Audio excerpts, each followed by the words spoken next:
how it is, how good it gets when the government decides what is good for the people, takes the power out of the hands of the people, and they spread the wealth.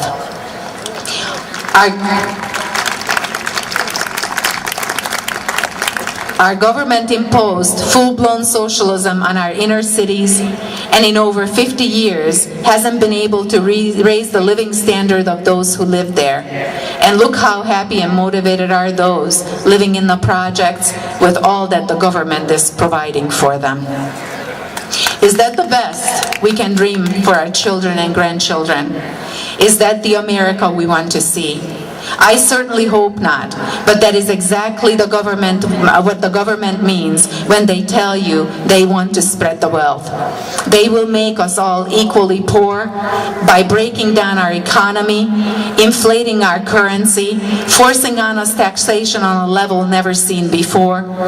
And if we cause too much trouble for them, they will impose some sort of emergency under which the government takes all the power into their hands. That is full-blown communism. Not in America, you say. Look around and see how much we have lost in just the last year. We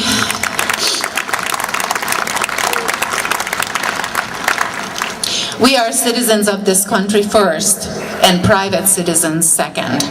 This citizenship comes with responsibilities.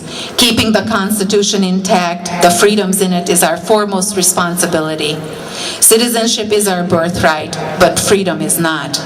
We have to be diligent in making sure it is not snatched from us in the midst of indifference, ignorance, or under the assumption that it is being properly looked after by the representatives in Washington. Our greatest enemies are not always those on the outside of our borders. Sometimes, as today, they walk among us, pretend to serve and represent us.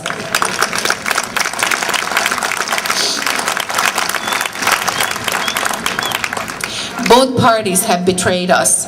They both not only strayed from the Constitution, but trying to destroy it. We, the people, have sat in indifference too long, allowed our children to be indoctrinated in the schools, making them believe their ancestors were terrible people committing terrible acts, placing doubt into young minds, questioning their parents' intent rather than the government's.